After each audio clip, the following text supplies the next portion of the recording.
les amis, bienvenue sur mon channel Lala Tarot Reading. Donc aujourd'hui je voulais faire une lecture pour les personnes du signe zodiaque Sagittaire pour la deuxième partie du mois de novembre 2019. On va voir un peu ce qui se passe avec vous.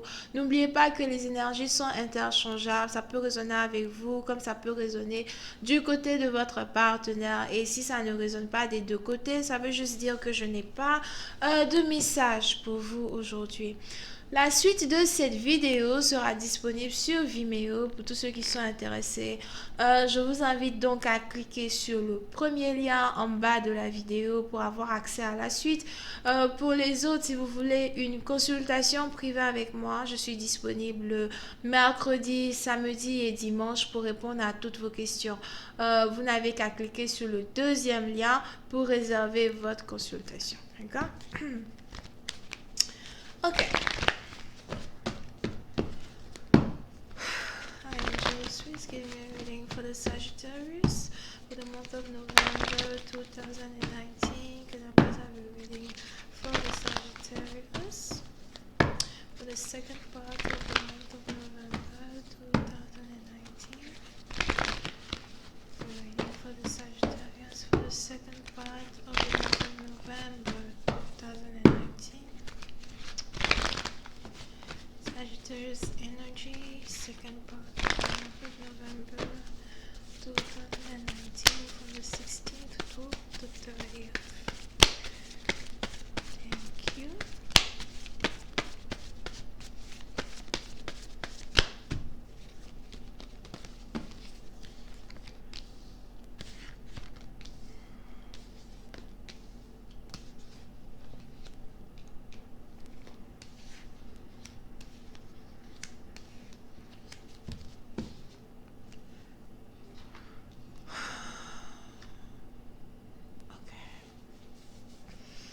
Ok, les Sagittaires.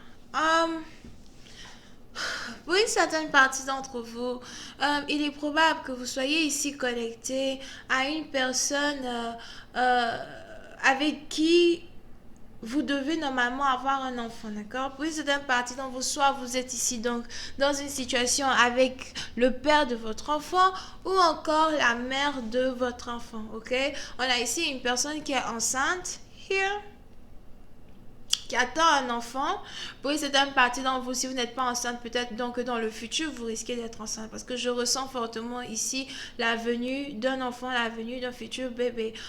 Pour une certaine partie d'entre vous, vous pouvez donc être ici dans une relation avec quelqu'un avec qui vous avez déjà une famille ou encore quelqu'un avec qui vous êtes en train de fonder une famille. Pour une certaine partie d'entre vous, vous pouvez aussi ici être connecté avec une personne qui a déjà une famille, quelqu'un qui a déjà des enfants et vous êtes sur le point d'avoir un autre enfant encore de cette personne. Ok? Pour une certaine partie d'entre vous, vous pouvez ici être connecté à quelqu'un que vous avez rencontré au travail, une personne que vous avez donc rencontré au travail ou encore à l'école ou encore dans un endroit public ou dans un endroit public mais qui est privé, quoi, un peu comme un parc ou encore un endroit où c'est plutôt professionnel à Zoua, d'accord? C'est pas peut-être votre travail, mais c'est un endroit plutôt professionnel. Ça peut être une banque, le supermarché, une station-service, des trucs comme ça, anyway. D'accord? So, on est donc ici dans une situation où vous êtes donc ici amoureux d'une personne, d'accord? Pour une certaine partie d'entre vous, il est probable que vous et votre partenaire, vous soyez tous les deux amoureux l'un de l'autre. Le seul problème ici, c'est que vous avez ici l'impression que votre partenaire, par contre, ne veut pas se marier avec vous, mais qu'il veut juste avoir une relation plutôt amoureuse avec vous, d'accord? Pour une certaine partie d'entre vous, vous pouvez ici avoir affaire à un partenaire qui apprécie le romantisme qu'il existe entre vous deux, la passion qui existe entre vous deux, un partenaire qui veut être là pour votre enfant, surtout si vous attendez si un enfant de cette personne, un partenaire qui veut vous soutenir, qui veut être proche de vous pendant la naissance d'un enfant. Par contre, vous avez ici un partenaire qui, quant à lui, ne croit pas au mariage, ne croit pas en la stabilité ou n'a toujours pas fait les actions qu'il faut pour organiser un mariage, pour peut-être se présenter à votre famille ou encore n'a pas fait les actions qu'il faut pour faire partir de votre vie, ok, de façon beaucoup plus stable, faire partie de votre vie au point où il va dire, ok, tu es désormais ma femme, something like that. Pour certaines parties d'entre vous, vous pouvez donc ici avoir affaire à un partenaire qui voudrait que vous restiez ici une mère célibataire, qui vous fait croire que oui, on va se marier, etc. C'est peut-être ici des babos, des racontards, des mensonges, bon, on va pas trop dire que c'est des mensonges, mais c'est peut-être ici des choses qu'il vous raconte, des choses qu'il raconte à tout le monde. Ça vous fait plaisir de le voir ici raconter à tout le monde, oui, c'est ma femme, on va se marier, on va se caser, tout va aller bien et tout et tout. Mais en même temps, vous vous rendez compte que voilà, quand c'est pour raconter au monde entier, quand c'est pour mettre sur Internet, quand c'est pour raconter à tous vos amis, here, il est premier. Mais quand c'est pour faire les actions qu'il faut, peut-être demander votre mère à votre père ou encore payer la dot ou encore parler déjà de la bague de fiançailles, peut-être même vous demander quel genre de bague vous voulez, parler de la robe de mariée, etc. etc. Vous avez ici l'impression que votre partenaire, en fait, il se fout de vous, quoi. Il se fout carrément, tu te fous carrément de moi. C'est moi qui suis devenue ta princesse glinglin. C'est moi qui dois croire à ce mariage qui doit se passer à la Saint-Glinglin. Pourquoi? Parce qu'on ne connaît même pas la date. On ne s'est même pas encore assis là pour parler de la date du mariage. Pourtant, l'enfant, il va naître le mois prochain. L'enfant arrive le mois prochain. Donc, je vais me donner naissance ici à un enfant et je ne suis pas mariée. D'accord? Pour certaines parties d'entre vous, vous avez ici l'impression que votre partenaire se fout un peu trop de votre...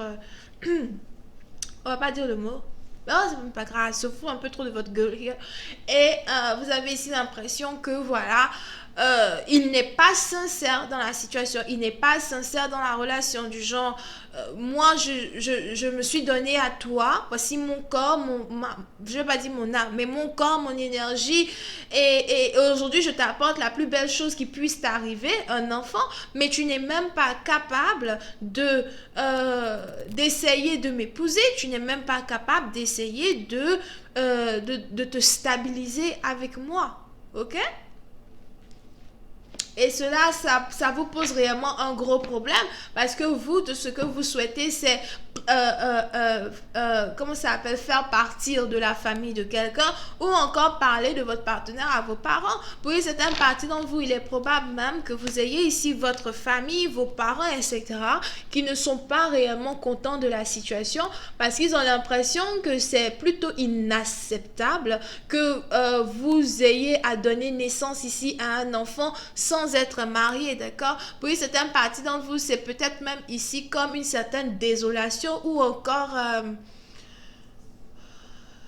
une certaine honte, d'accord? Surtout dans votre famille, peut-être parce qu'il n'y a jamais eu un seul enfant dans votre famille, un seul enfant de la famille de votre père, d'accord? Un seul enfant même dans votre famille qui a eu à avoir des enfants illégitimes ou qui a eu à avoir des enfants hors mariage, ok? Pour certaines parties d'entre vous, vous êtes ici sûrement dans une certaine désolation parce que vous ne savez pas trop comment faire pour sortir d'une impasse pareille. Voyons voir si je peux avoir un peu plus de détails sur cette lecture. Angels, please give me more information on this reading, please. Thank you.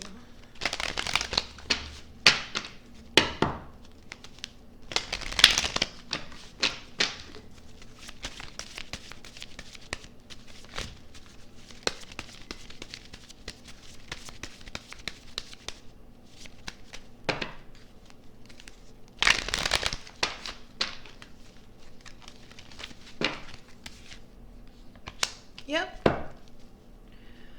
Pour une certaine partie d'entre vous, il est probable même que ce soit votre première fois ici d'être mère. Donc, vous êtes sûrement ici très angoissé ou encore vous êtes sûrement ici encore dans l'excitation de la chose et vous ne peut-être que vous ne prêtez pas trop attention ici à ces promesses de mariage là qui n'ont même pas encore été planifiées et qui sont sur le point de ne pas encore être célébrées, d'accord? Pour une certaine partie d'entre vous, vous avez ici un partenaire même qui essaye de camoufler cette histoire de mariage en vous offrant tout ce que vous désirez. Peut-être il vous offre le logement, il vous offre la nourriture, il essaye peut-être même d'investir déjà dans les affaires du bébé, etc. Mais vous avez peut-être toujours le beurre aux yeux parce que vous ne vous êtes pas encore rendu compte que votre partenaire n'a toujours rien fait concernant votre mariage, concernant ces différentes promesses de mariage. Donc, comment cette relation-là va donc se développer? Est-ce que vous allez peut-être ici finalement être capable de comprendre un peu le jeu auquel votre partenaire joue? Comment cette relation va se terminer? On va voir la suite sur Vimeo, d'accord, pour tous ceux qui sont intéressés. Vous pouvez ici avoir affaire à quelqu'un qui est Sagittaire, Lion, Taureau, Vierge, Capricorne. D'accord? N'hésitez pas à cliquer sur le premier lien pour voir la suite de la vidéo. Bisous, bye bye.